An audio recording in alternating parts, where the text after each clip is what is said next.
Bonjour à tous, bienvenue pour le bilan de la journée d'hier, du jeudi. Alors on était jeudi 21 septembre.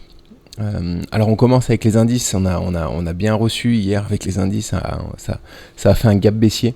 Donc voilà, là on est sur le Nasdaq. On revient sur la zone de support du coup, ce qui remet... ce qui revalide encore cette épaule, tête-épaule. Voilà, ça va être très important de voir ce qu'on va faire sur ce support. C'est une zone très importante. Si ça casse, on ira en dessous. Et bon, voilà, on est sûr de rien. Hein, c'est une zone de rebond, mais voilà, il suffit qu'on casse ce niveau pour qu'on aille voir bien plus bas. Il y a de fortes chances qu'on aille voir bien plus bas. Donc voilà, c'est des niveaux très importants. Hier, on avait vu qu'il n'y avait rien qui nous qui retenait le fait qu'on allait retester ce support. Ça n'a pas traîné, hein, on y allait en un seul jour. Pour le SP500 pareil, hein, on est revenu tester ce support, à voir s'il tient, donc c'est la même chose, hein, si jamais il casse, on ira voir beaucoup plus bas. Ce qui est intéressant, c'est qu'on a fait un gap à la fois sur le SP500 et à la fois sur le Nasdaq. Alors du coup, le gap peut être intéressant et peut nous permettre de nous repérer. Je pense que là on peut identifier, il y a 4 types de gaps possibles. Il y a le gap de continuation, c'est-à-dire que le gap de continuation, ça signifie qu'on est sur... souvent il s'effectue à la moitié de la tendance. C'est-à-dire que ici on a fait un gap comme ça. Ça voudrait dire que la tendance va se prolonger. Et qu'on est à la moitié de la tendance, donc que la tendance irait au moins jusqu'au 14 160. Donc voilà. Donc ça peut être un gap de continuation qui annoncerait du coup encore une chute. Mais voilà, en tout cas les objectifs de ce gap de continuation ne sont pas ceux auxquels on s'attend si jamais ça casse par le bas. On s'attend à des objectifs beaucoup plus bas. Donc voilà, ça peut être aussi un gap de terminaison. Alors gap de terminaison, c'est-à-dire que c'est pour terminer une tendance finalement. Donc ça annoncerait un rebond immédiat, sauf que là la tendance est très courte en daily. Voilà, on peut pas considérer ça comme une tendance baissière et du coup comme un gap de fin de tendance. Donc voilà, ça me paraît un peu juste pour assimiler ça, un gap de terminaison. En tout cas, le gap de terminaison nous laisserait entrevoir un rebond immédiat pour au moins rejoindre directement les 15 600. Mais voilà, encore une fois, je pense que c'est pas un gap de terminaison parce que la tendance baissière est trop courte en tout cas. Donc voilà, et pas assez violente, hein, tout simplement, et pas assez significative. Donc voilà, on peut aussi avoir un îlot de renversement, c'est-à-dire refaire un gap à la hausse ici. Ce qui fait qu'on aurait une sorte d'îlot isolé ici.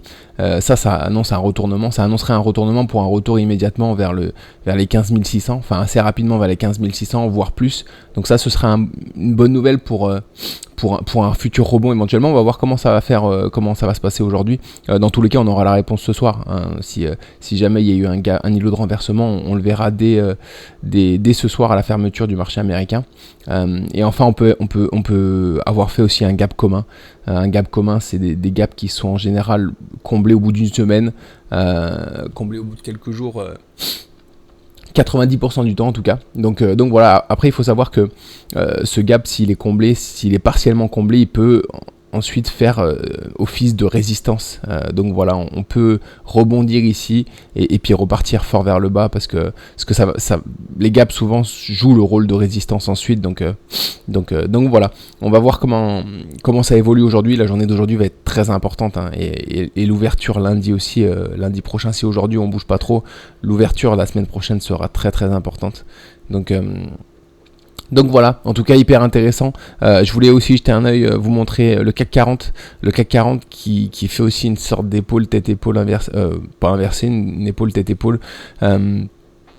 Voilà, pas rassurant en tout cas. Pas rassurant sur chacun des indices pour la hausse. Hein.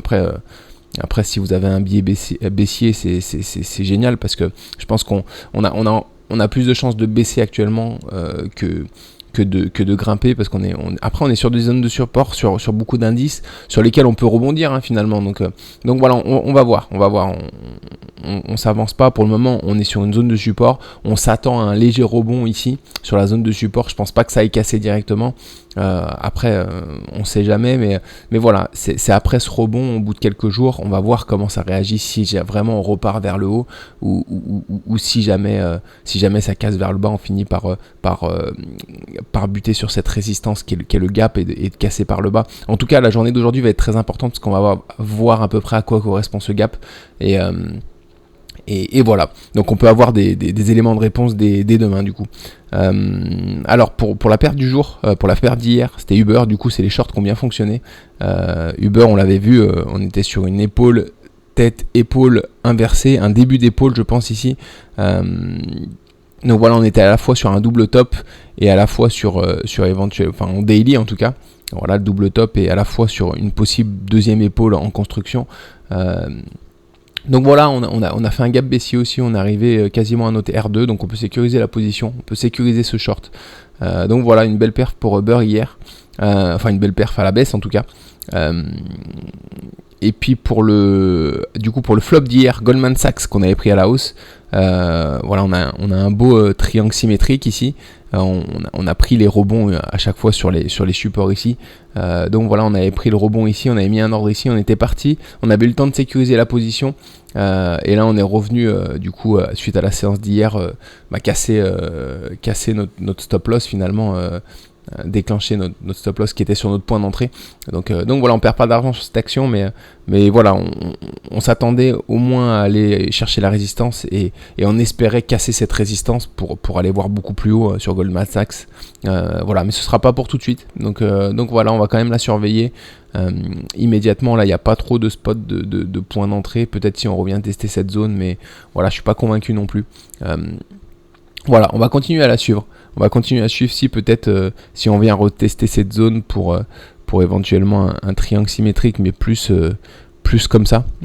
Donc voilà, c'est une possibilité. Donc on va surveiller quand même les retours sur cette zone-là pour Goldman Sachs. Pour l'opportunité de demain, Lululemon Athletica, il me semble que c'est une marque de vêtements de sport pour femmes. Donc sur cette action est belle, hein, elle a le vent en poupe, elle est très haussière depuis quelques années, depuis 2018. Donc voilà. Et là on avait un triangle à angle droit, ascendant à angle droit, qu'on a cassé par le haut, qu'on a bien cassé par le haut avec des volumes ici.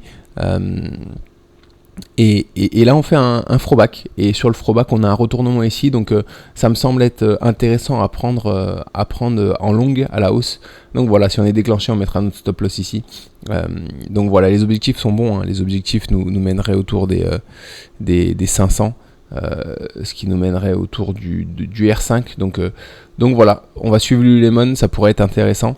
Et pour l'opportunité, le short de demain, le short du jour, du coup, l'opportunité du jour en short, Google, on en a parlé hier. Et parce qu'elle avait cassé, Google avait cassé ce biseau ascendant par le bas. On attendait une petite correction pour rentrer ici, on en avait parlé. J'ai vu qu'en 1 heure hier, il y avait une petite correction qui pouvait être prise. Donc on a mis un ordre d'achat ici, on mettra notre stop loss au-dessus du cours si jamais on est déclenché. Donc voilà, Google qui peut être très intéressant. Notre objectif à court terme, c'est du biseau ascendant, c'est de revenir sur ces niveaux-là qui correspond au R1,5. Mais après je m'attends pas non plus à avoir une chute énorme sur Google, parce que c'est quand même une action qui a le vent en poupe. Mais voilà, on va quand même prendre ce short parce que ça peut être intéressant, même si c'est pour un R1,5. Voilà, ça me paraît assez évident en tout cas, cette cassure de biseau, sachant que c'est une figure qui est très très significative et qui remplit souvent ses objectifs. Donc voilà, on va suivre Google et puis du coup on se retrouve demain matin ou ce week-end, parce que là c'est vendredi, donc on se retrouve ce week-end pour le débrief de cette journée d'aujourd'hui qui va être très importante. Voilà, je vous souhaite une bonne journée, à très vite.